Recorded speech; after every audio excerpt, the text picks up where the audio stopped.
Nós vamos então iniciar o nosso encontro de hoje para finalizar o nosso livro Agenda Cristã. Nós teremos como temas o item número 49, o texto número 49, ajude a você mesmo, e depois nós fecharemos com os 50, as conclusões.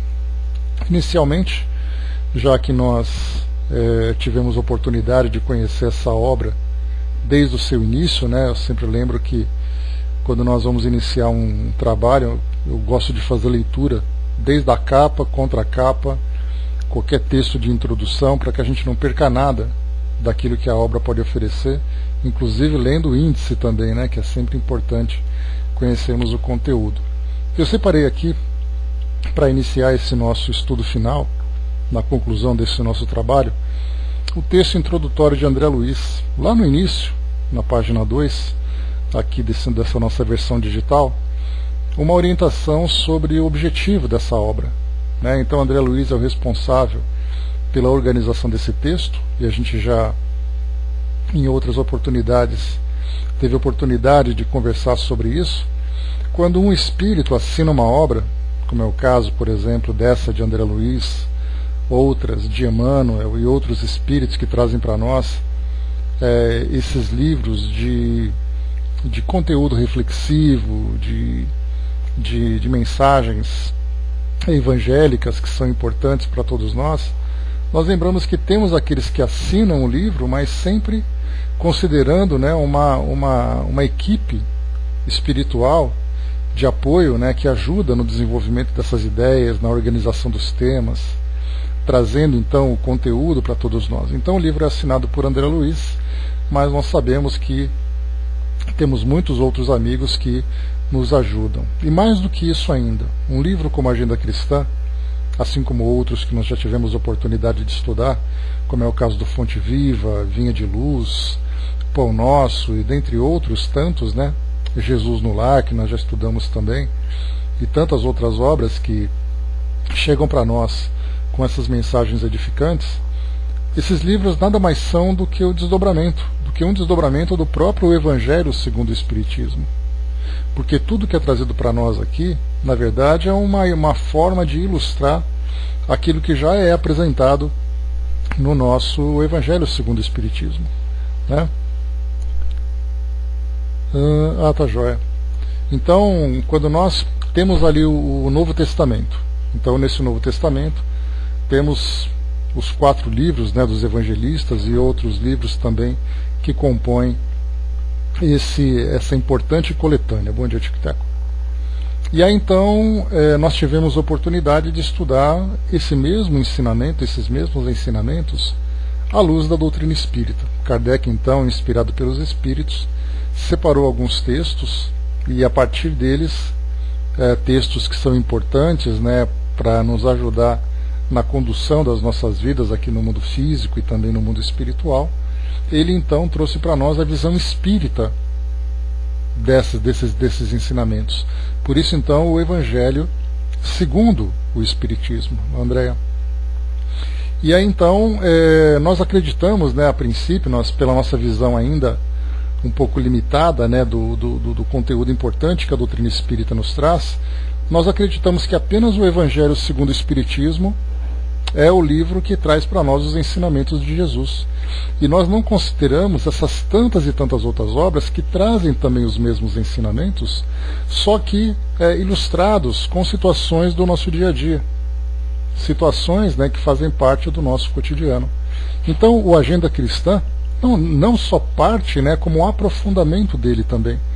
Então o próprio livro Agenda Cristã, que traz para nós aqui uma agenda de compromissos para todos aqueles que seguem os ensinamentos cristãos, portanto os ensinamentos de Jesus, esse livro está diretamente ligado ao Evangelho segundo o Espiritismo, está diretamente ligado ao Novo Testamento, só que trazendo para nós uma visão doutrinária, né, a partir desse entendimento que nós temos da nossa vida, do mundo que nós vivemos, como por exemplo, nós somos espíritos encarnados, que nós estamos aqui vivendo essa experiência para nos aprimorarmos, né, em mais uma reencarnação, que nós estamos nos desenvolvendo como espíritos, temos as influências, temos os compromissos com outros espíritos que nos acompanham.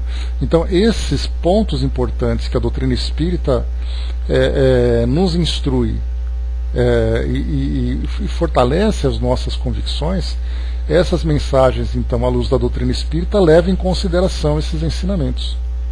Então, por isso, esse livro Agenda Cristã, ele é também mais um daqueles que nos ajudam a entender a mensagem de Jesus. Então, aqui logo nessa introdução, André Luiz então diz para nós o objetivo desse livro, a sua proposta. Este livro este é um livro de consulta que você não pode deixar de possuir. Enfeixa um conjunto de ensinamentos sobre vigilância e prudência, sobretudo nos momentos difíceis, com temáticas do dia a dia. São expressivas normas de conduta que facilitam seu relacionamento nas situações mais estressantes da atualidade. Nos 50 capítulos ditados por André Luiz, com a sabedoria e a visão da espiritualidade superior, você encontrará conforto, orientação segura e lições de autocontrole para as ansiedades e situações inesperadas que surpreendem a todos. É importante agenda para ter a seu alcance. Então, aqui no nosso índice, vários temas, que vão nos ajudando na aplicação dos valores cristãos no nosso dia a dia, e que, se bem estudado e compreendido, e guardado sempre para o nosso uso, não apenas emergencial, porque geralmente a gente sempre espera que a prática cristã seja então aplicada nos momentos mais problemáticos. Na verdade, esse é um livro preventivo. Ele não é um livro para atender nas emergências. Também serve, mas o objetivo dele é exatamente fazer com que, mudando a nossa rotina, nós naturalmente sigamos por um caminho seguro, um caminho estável, equilibrado, evitando todos os imprevistos e dissabores que as nossas atitudes intempestivas, as nossas atitudes muitas vezes imprudentes, acabam criando para nós. Então, através de uma conduta equilibrada, nós naturalmente criamos para nós situações seguras e também situações que são para nós, que são previstas dentro daquilo que nós estamos vivenciando. Não, tic-tac, a gente pode considerar que a aplicação daquilo que a gente dos ensinamentos que a gente tem no nosso dia a dia, ele pode ter um efeito imediato, um efeito a médio prazo e um efeito a longo prazo. Então nós temos, por exemplo, aqui uma orientação para que a gente sempre respeite a opinião do outro, sempre tenha o entendimento que cada um forma a sua visão a partir de experiências muito particulares. E nós vemos, por exemplo, que principalmente nessa época de tantas turbulências que nós estamos vivendo aqui no nosso país, em termos de política, em termos de questões sociais, de violência urbana e tudo mais, uma simples situação, como por exemplo aquilo que aconteceu essa semana, com julgamento e manifestações públicas, se você emite uma opinião com cuidado, com prudência, para não ferir os sentimentos e a visão do outro, você evita muitas vezes uma situação conflituosa que pode demorar muito para se dissipar. Simplesmente porque você não disse aquilo que você pensa, seja certo ou seja errado, simplesmente porque você respeita a pessoa com quem você dialoga, com quem você troca ideias. Essa é uma situação que você evita imediatamente um resultado negativo. Ao mesmo tempo que, se no seu dia a dia, na sua relação familiar ou na sua relação social, você respeita o outro, você é paciente, você é tolerante e tudo mais, você vai semeando uma vivência harmoniosa duradoura. E esse caso, o efeito, assim, a princípio, ele é imediato, mas ao mesmo tempo ele te traz um resultado a longo prazo. Então, o que nós vamos perceber na aplicação desses ensinamentos vem exatamente da sabedoria que nós vamos desenvolvendo para saber exatamente. Nós não somos perfeitos naquilo que nós falamos, muitas vezes aquele sentimento apaixonado, aquela visão apaixonada, e nós temos que ter também o cuidado de perceber que o outro também não é imperfeito, não é perfeito, que ele também tem ali os seus ânimos que podem se exaltar, tem a sua visão apaixonada, nessa questão de visão religiosa diferente, visão política diferente, até mesmo numa situação que a princípio é banal, como no caso, por exemplo, de uma opinião, de uma preferência esportiva, porque eu torço para esse time e esse torce para o outro, nós vemos mortes acontecendo por causa disso. Então, essa vivência que a gente tem, o resultado a longo prazo, ele é na verdade o nosso aperfeiçoamento que é demorado.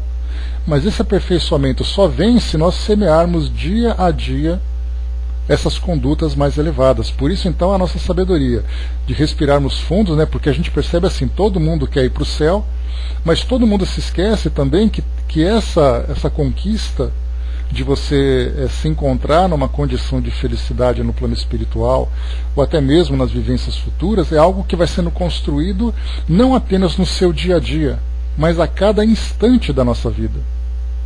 Esse instante significa que de manhã eu posso ser uma pessoa harmoniosa, uma pessoa caridosa, uma pessoa amorosa, e de repente no final do dia eu falo alguma coisa que machuca alguém. Tudo aquilo que eu fiz durante meu dia acabou sendo estragado.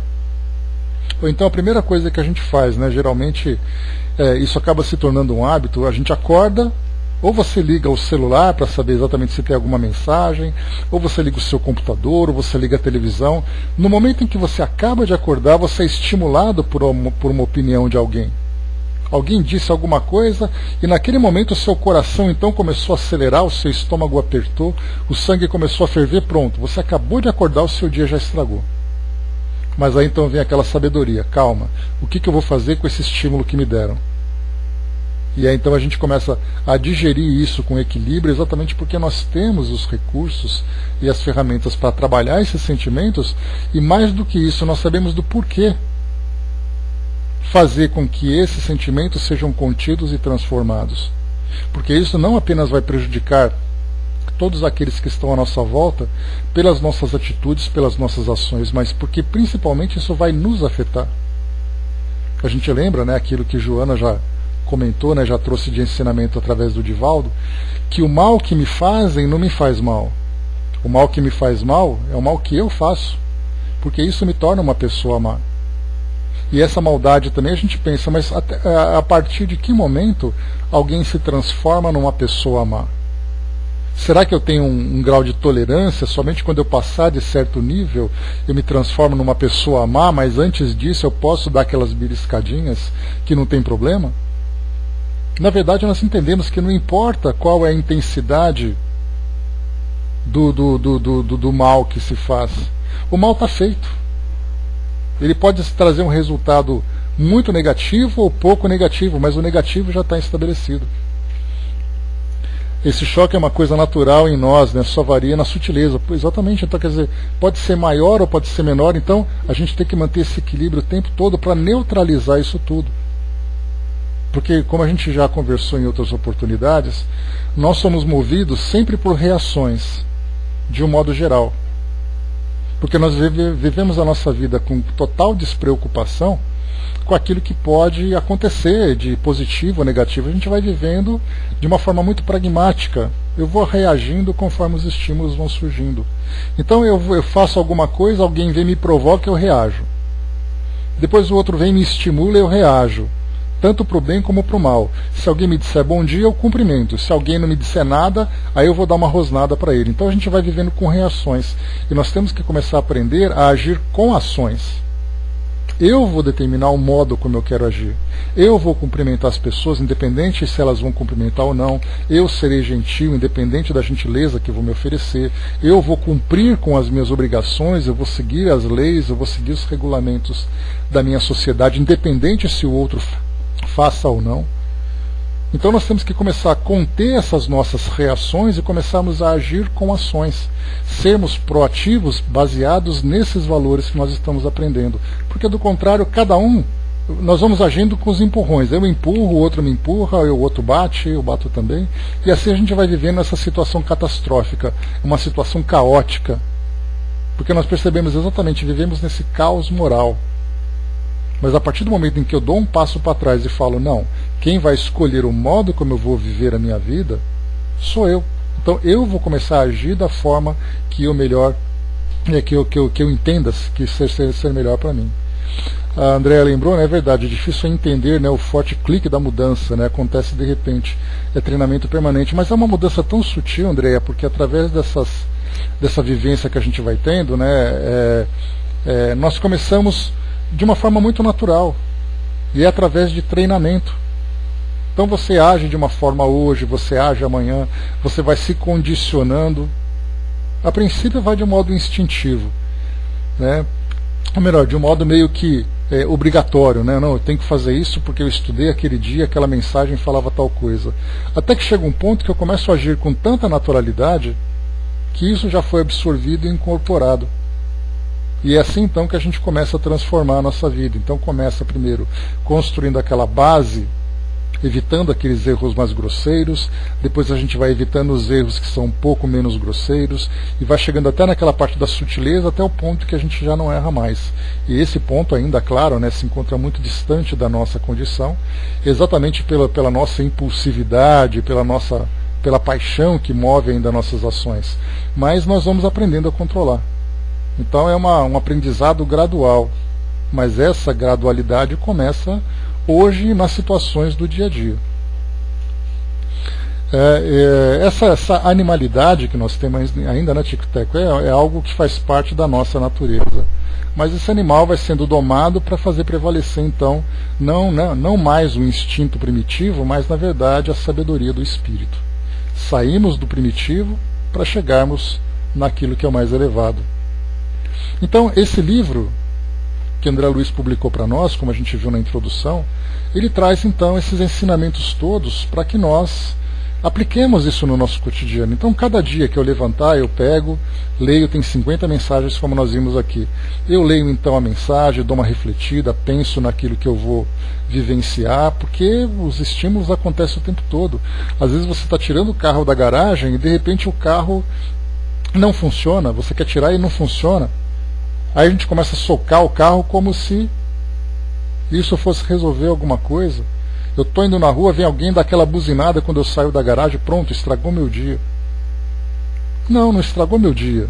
Ele, o indivíduo que fez isso, pela sua impaciência, pela sua arrogância, pela sua agressividade, ele começou com o seu dia estragado e certamente vai, embora ele não perceba, porque está acostumado a viver assim, ele vai sofrer muito por esse modo de viver. Mas no meu dia não, calma. Ele está com problema, não eu. Eu vou continuar vivendo a minha rotina, né? Como a Andrea lembrou aqui, né?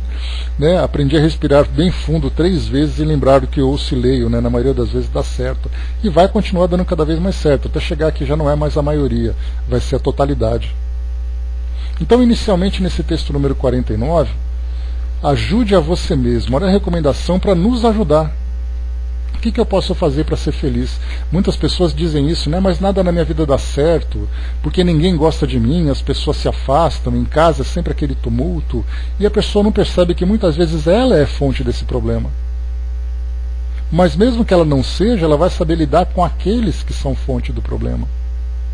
Então, para nos ajudar no nosso equilíbrio, porque esse é o ponto importante, André Luiz ele diz como nós lidarmos conosco mesmos e também lidarmos com os outros, né, das dificuldades que eles apresentam, a apreciarmos as nossas virtudes e também apreciarmos as virtudes alheias, a observarmos as nossas imperfeições e trabalharmos com elas e também observarmos as imperfeições do outro e tentarmos fazer com que elas sejam neutralizadas, pelo menos nos efeitos sobre nós. Se nós pudermos inspirar esse outro a modificar sua conduta, melhor. Aprendemos a neutralizar e ainda por cima ensinamos. Se não pudermos ensinar, pelo menos trabalhemos aquilo que existe dentro de nós. Então ajude a você mesmo. Inicialmente ele diz assim: não ambicione do seu vizinho, senão os dons excelentes que lhe exornam o espírito. Ou seja, que adornam, que enfeitam o espírito. Porque o que nós vemos, né? A grama do vizinho do outro é sempre mais verde do que a nossa, já diz o ditado popular.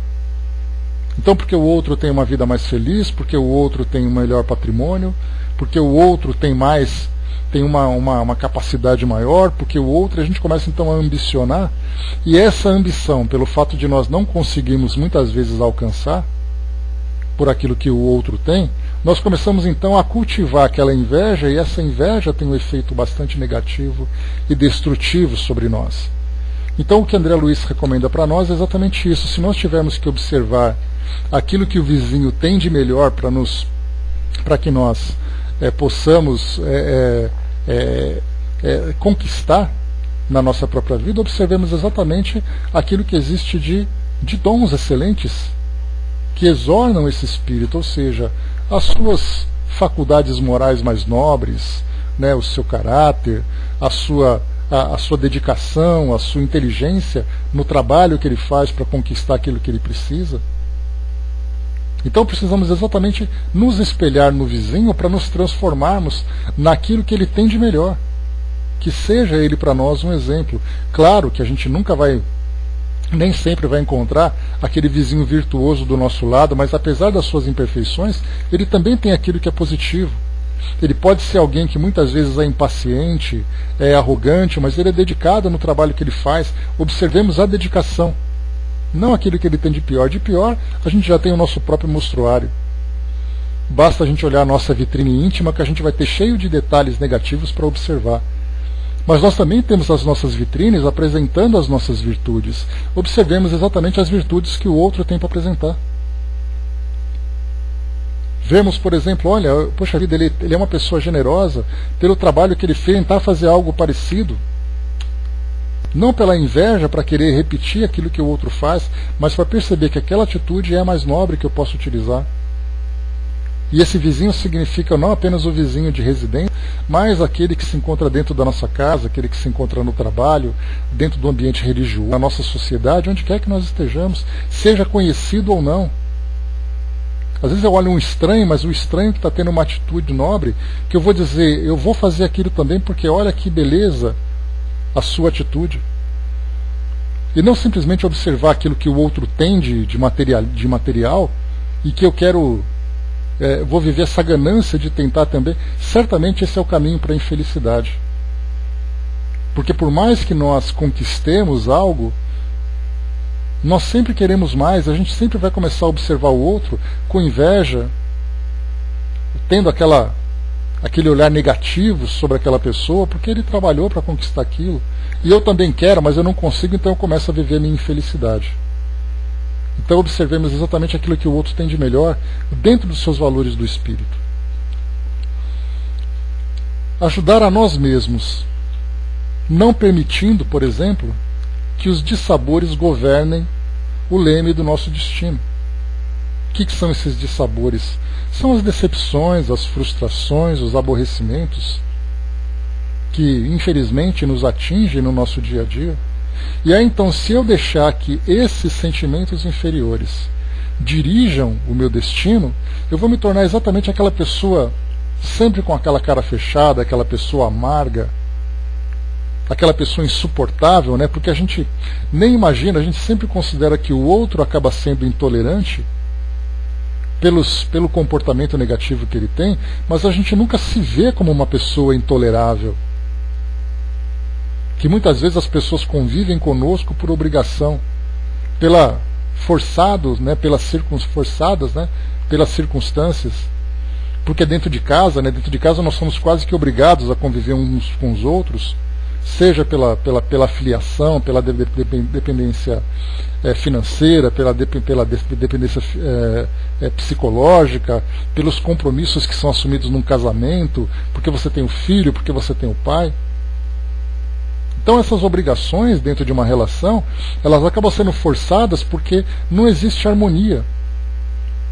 Porque nós simplesmente ficamos aborrecidos com uma situação e eu vou viver eternamente aborrecido porque eu nunca fico satisfeito, sendo que eu posso me resignar. Essa é uma dificuldade que eu tenho que enfrentar. De que forma que eu vou lidar com ela? Então eu vou ver sempre a vida por uma perspectiva positiva. ver a vida com alegria, valorizando exatamente a grande oportunidade que nós temos. Por isso que é fundamental para todos nós, ao estudarmos a doutrina espírita, temos essas bases muito bem construídas dentro de nós. O fato de eu saber, por exemplo, a doutrina espírita nos orienta, ela não inventou isso, mas ela nos orienta, né, sobre exatamente o processo de reencarnação. O que significa sermos espíritos reencarnados? Olhando de um modo superficial, a gente vai dizer, porque eu vivi no passado, porque a nossa vida é sempre com reencarnações e tudo mais, e eu vou continuar assim. Mas espera aí, qual é o propósito da minha reencarnação atual? Por que eu estou aqui? Por que eu estou desse jeito? Por que eu estou nesse lugar? Por que eu estou com essas pessoas? Por que as experiências que eu tenho que viver são dessas características? O que eu posso fazer para melhorar tudo isso? Então, aquela base, sendo bem assimilada, faz com que eu tenha mudanças de atitudes profundas. E se eu vou viver uma vida amarga, uma vida negativa, guiada pelos meus aborrecimentos, decepções e frustrações, sabendo que eu sou um espírito reencarnado, e tendo essa convicção, eu já sei de imediato que eu estou desperdiçando uma oportunidade preciosa de crescer. E que ao final da minha existência eu vou olhar para trás e vou perguntar o que exatamente eu consegui conquistar. Que tipo de semente eu lancei, qual é o tipo de cultivo que eu desenvolvi durante a minha jornada.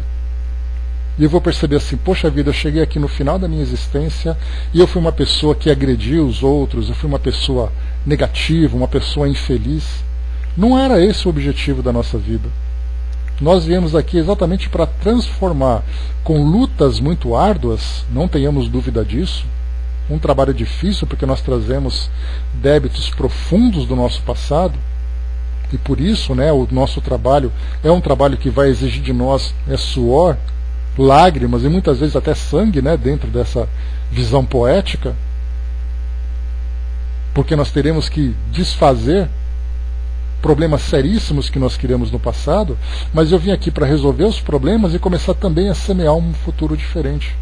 É um trabalho de reconstrução e ao mesmo tempo de construção, porque eu vou resolver o meu passado e vou começar a transformar o meu futuro. Se eu ficar focado no meu passado, em tudo aquilo que eu não tenho, em tudo aquilo que me faz sofrer, quando chegar no fim da vida eu vou pensar assim, quais foram as sementes que eu lancei?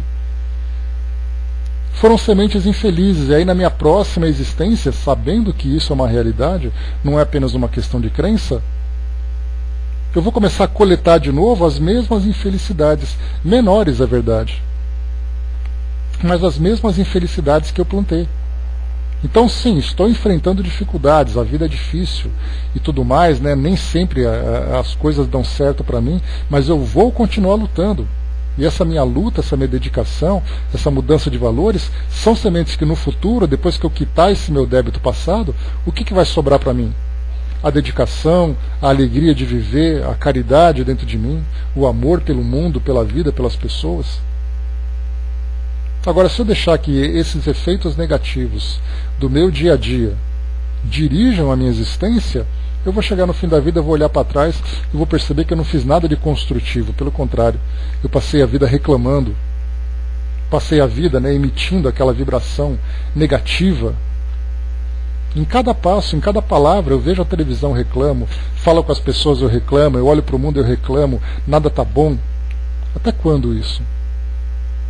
Ou nós despertamos pelo amor, ou nós despertamos pela dor. Assim diz, né, essa máxima dentro da doutrina espírita.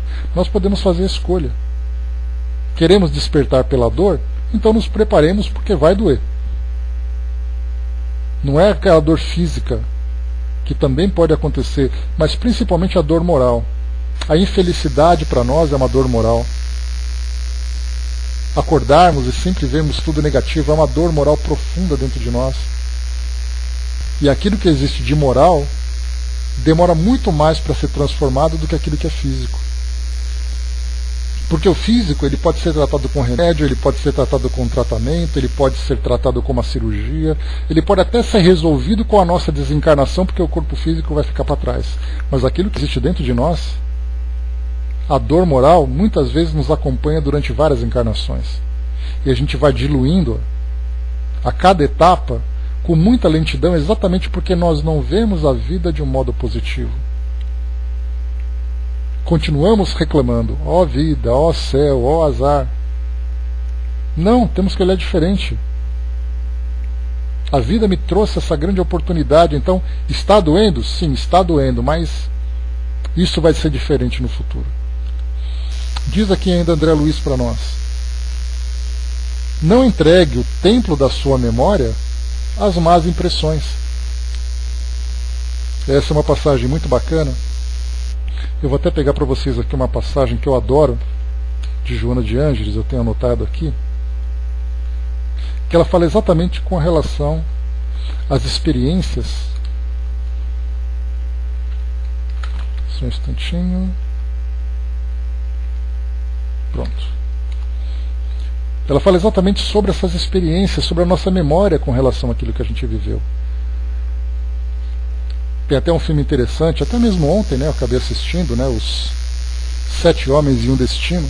Aí num dos diálogos ali entre as personagens, ele disse assim, né, nós temos que lutar as guerras que estão na nossa frente, não as guerras do passado. E fala exatamente sobre isso, né? Experiências difíceis todos nós tivemos. Se nós pararmos, né, em volta de uma fogueira e cada um começar a contar a sua história, né, principalmente ali o aspecto das desgraças, né, no final vai ter todo mundo naquela depressão, naquela frustração, naquela amargura, naquela angústia, com o coração apertado, porque nós só revivemos ou reavivamos na nossa memória aquilo que foi doloroso. Então Joana de Ângeles, nesse sentido, ela diz para nós assim: a tua vida é um álbum de lembranças, no qual deves arquivar apenas aquelas que te ensinaram a crescer e a amar. As outras, as que te afligiram, tornaram-se degraus inferiores da escada de ascensão, sem os quais não poderias alcançar patamares superiores. Abençoa-as com a tua gratidão e deixa-as com o alicerce do edifício da tua atual existência, revivendo apenas as lembranças de libertação. Então ela fala exatamente sobre isso. História, sim, nós temos, mas essa história trouxe para nós, deixa eu colar para vocês aqui na área de texto, caso vocês queiram relê-la, ao lado do... está aqui, ó. Então, aquilo que nós vivemos no passado são exatamente aquelas pedras, né, aquela terra que nós utilizamos para poder socar ali, para fazer o alicerce do edifício que nós estamos construindo. Nenhum espírito nasceu perfeito, nós sabemos disso, e essa é mais esse é mais um dos pilares que sustentam a doutrina espírita. Ele diz exatamente para nós, né, que o espírito, ele nasce simples e ignorante, ele vai então se aperfeiçoando com o passar do tempo, até chegar numa condição de espírito puro, de espírito feliz. Esse é um ensinamento que ele parece romântico, poético, bonito, mas quando nós colocamos isso na prática, e pensamos assim, peraí, se eu sou um espírito que comecei a minha jornada como simples e ignorante, e eu venho evoluindo em cada passo que eu dou na minha trajetória, significa que hoje eu vou continuar errando, mas amanhã eu não erro mais. Então no passado eu errei muito, eu cometi ali os meus deslizes, cedi às minhas tendências negativas, às minhas fraquezas, mas aquilo faz parte da minha história, porque hoje, se eu estou ascendendo nessa grande escada evolutiva para alcançar esses patamares superiores, aqueles primeiros degraus que eu vou pisar são degraus feitos com dores muito grandes que eu vivi. Eu tive que errar, eu tive que sofrer para poder perceber que aquilo era errado. Os espíritos lembram, né? Nós estudamos isso no livro dos Espíritos, que fala sobre a trajetória evolutiva de cada um. Diz que são raríssimos os espíritos que somente acertaram, somente tomaram a decisão certa. Quem poderia fazer isso?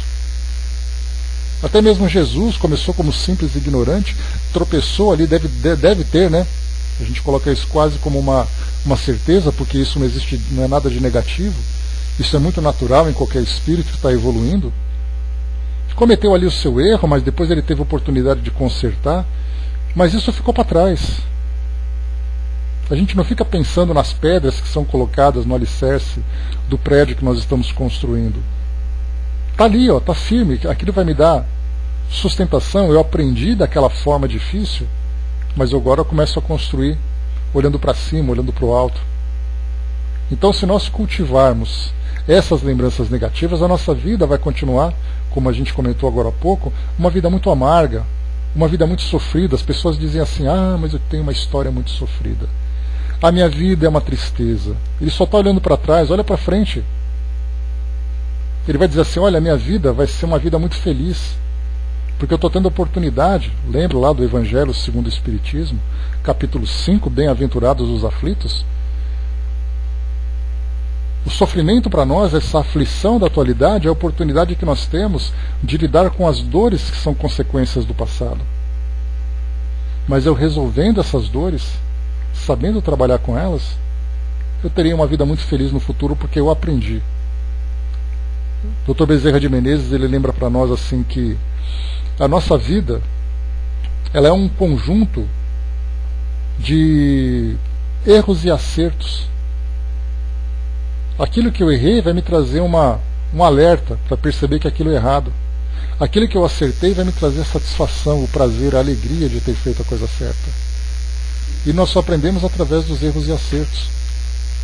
Ninguém nasce sabendo, isso já é óbvio para nós.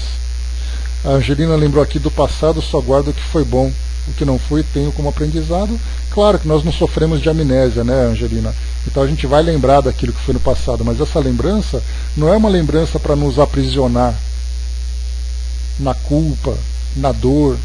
Ela na verdade é um alerta, porque quando eu vou tomar alguma decisão e eu lembro que eu já tomei essa decisão antes e eu fiz de um jeito no passado que não deu certo, é hora de fazer certo agora. Então na verdade essa lembrança se mantém viva na nossa memória exatamente para dizer: não faça isso de novo. Agora, se eu ficar preso nesse passado, então eu fico ancorado naquele pântano de sofrimento. O Tic-Tac lembrou: simples e ignorante com possibilidade de se transformar em sofisticado e maldoso. Não entendi, Tic-Tac. Porque, nesse caso, o indivíduo que acaba seguindo por essa trajetória de condutas negativas, ele naturalmente vai ser trazido de volta pela própria dor. Então ele é simples e ignorante, sim, ele pode cometer os seus erros, cedendo àquelas tendências inferiores, como os próprios espíritos explicaram lá no Livro dos Espíritos, que sim, o indivíduo pode seguir por uma trajetória instintiva, uma trajetória do mal, sim. Eu não tenho dúvida que todos nós tivemos, porque aquilo que é errado é sempre mais gostoso, né? Fazer a arte, ceder para aquilo que é mais fácil, o caminho do homem velho, como lembra o próprio Evangelho. Então a gente não tem preocupação com valores, a gente faz aquilo que a gente quer, do jeito que a gente quer, a hora que a gente quer, com quem a gente quer. Só que isso tem uma consequência, porque esse nosso desregramento, que significa não ter regras, terá o seu preço, e nós teremos que voltar a cumprir as regras de uma forma bastante dolorosa. Como lembra para nós, Sêneca: o destino conduz aquele que o aceita e arrasta aquele que o nega. A esmagadora maioria de nós aqui no nosso mundo está exatamente nesse arrastamento de volta através da dor para seguir o caminho correto. Nós que temos oportunidade de refletir sobre tudo isso, sobre esses ensinamentos, aprendendo os valores, aprendendo aquilo que é certo, o que é errado, aprendendo sobre as consequências daquilo tudo, sobre o planejamento da nossa existência, nós que temos a oportunidade de ter a nossa consciência desperta e expandida, vendo o mundo por essa perspectiva mais elevada, nós somos muito mais seletivos nas nossas ações. Se por acaso nós cedermos aquelas tendências inferiores, já sabemos o que vai acontecer. Tudo tem o seu preço. Aquilo que é virtuoso ou aquilo que é imoral, tudo tem o seu preço. E nós sabemos exatamente, nós estamos andando naquele shopping center, com todas as lojas expondo seus produtos com os preços à mostra. Se eu entro numa loja, compro um produto, eu sei quanto que eu estou pagando e sei como vai ser difícil pagar aquilo. Já sei que a vida nada me dá de graça. Então nós temos essa oportunidade de hoje entender exatamente o mecanismo da vida. Só que nós olhamos para o mundo hoje, as pessoas agem de um modo tão inconsequente como se nada fosse acontecer. E nós já sabemos, né? Principalmente hoje quando nós vemos nos meios de comunicação tantas coisas acontecendo, as pessoas agindo sem nenhuma preocupação, principalmente, né, naquelas esferas do mundo empresarial, do mundo político. A gente olha e percebe assim, como esses espíritos são ingênuos, acreditando que fazendo isso eles vão sair impunes. E nós não falamos de uma impunidade da justiça humana, porque isso pode acontecer. Nós somos muito imperfeitos e nossas leis ainda são imperfeitas. Mas da justiça divina é inevitável. Eu faço uma especulação. A mesma coisa, não tem dúvida, Tico-Teco. Mesma coisa. Vai bater na sua conta a parcela que você ficou devendo. Inevitavelmente. Imagina assim, eu vou pegar dinheiro do banco. Poxa, bem que o banco podia esquecer da minha dívida, né? Que doce ilusão, a gente faz exatamente isso. Eu vou fazer isso, né? Mas bem que Deus podia não ver, né? Mas olha que ingenuidade. Eu falo para vocês, né? Isso aqui é uma especulação minha, tá? Isso aqui não existe nada de doutrinário. Mas quando eu olho assim para esses eventos, né? Cheguei a comentar com vocês sobre isso já. A gente olha para o Nordeste brasileiro e a gente viu, né? Do ano passado, do ano retrasado, toda aquela epidemia, né? De infecções naquelas crianças, né? Que infelizmente nasceram com aquela limitação grave no desenvolvimento encefálico, né, com microcefalia.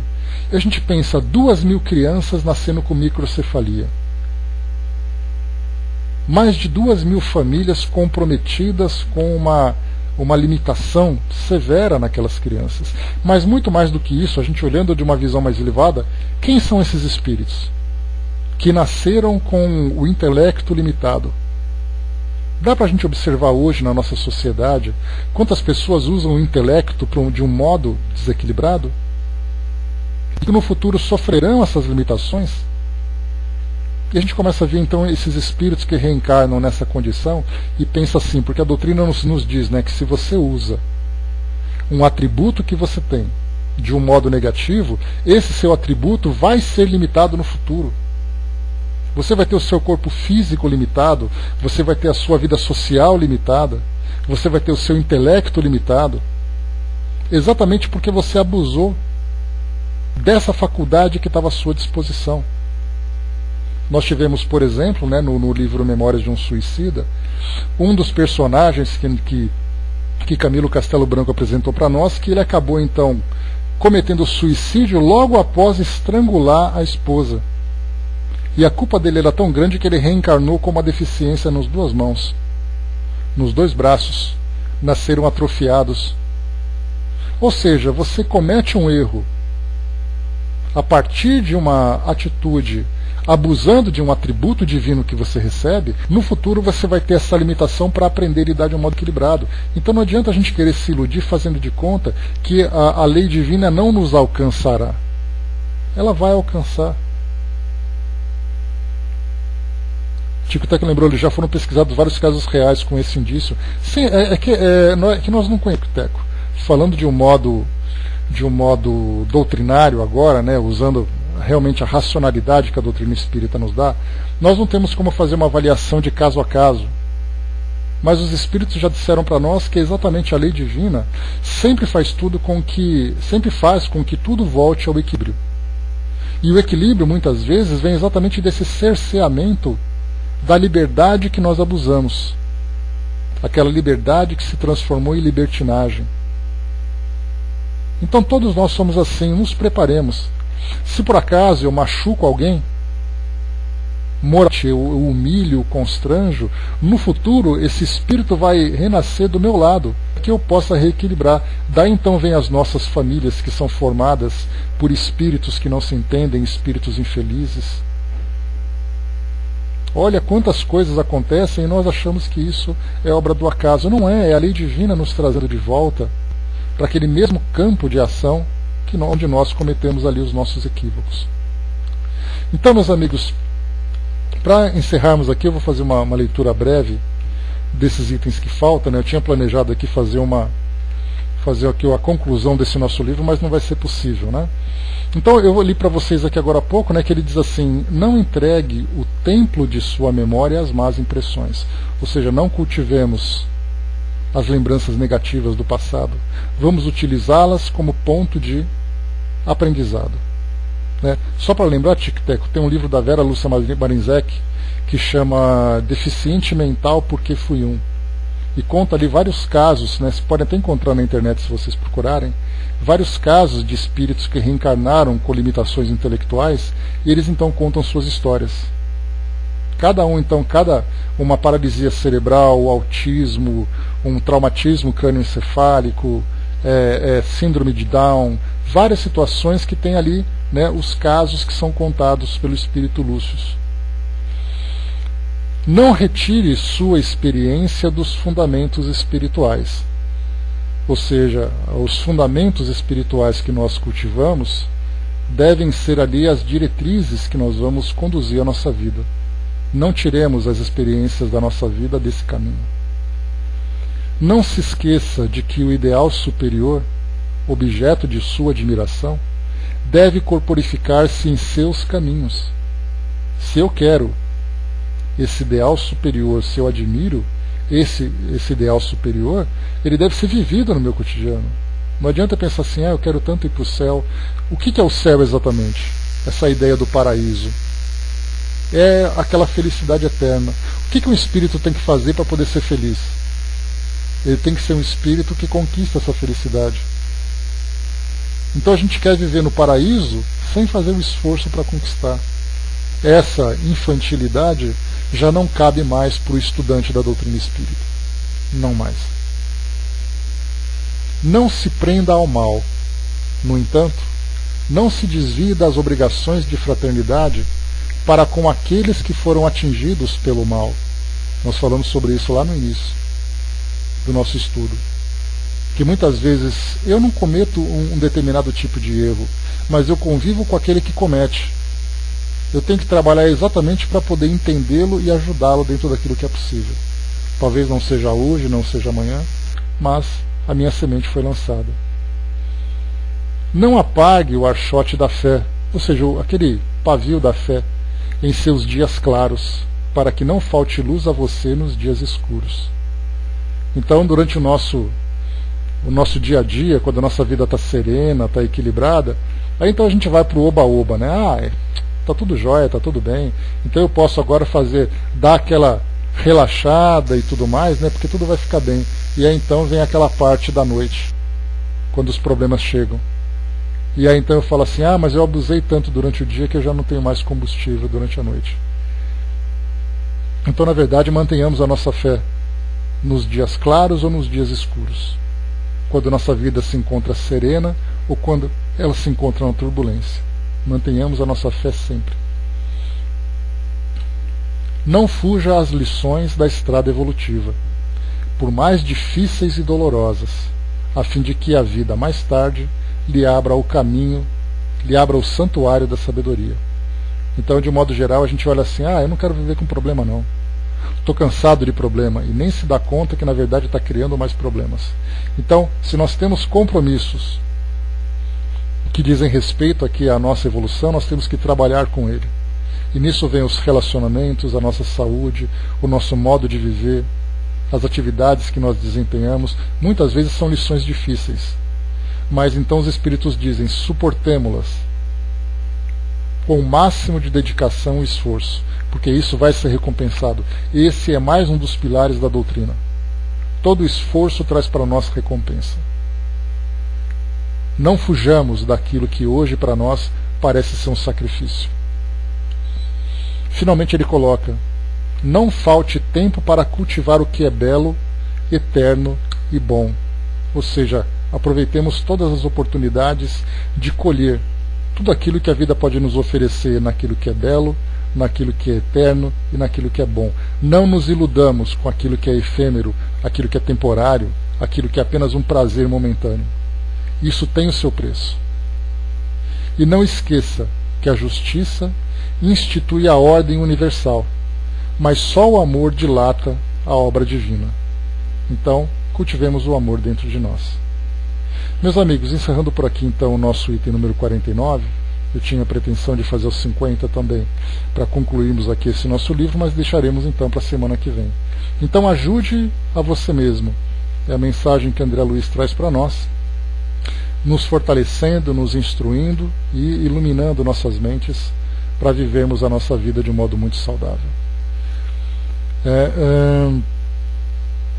Pois é, exatamente, né? Entrego, aceito, aprendo e agradeço. E a gente pode colocar também, e realizo. Isso que é importante. Aprendo e realizo e agradeço. É assim que a nossa vida vai se moldando para chegarmos nessa condição de felicidade. Encerrando por aqui então, meus amigos, o nosso encontro de hoje.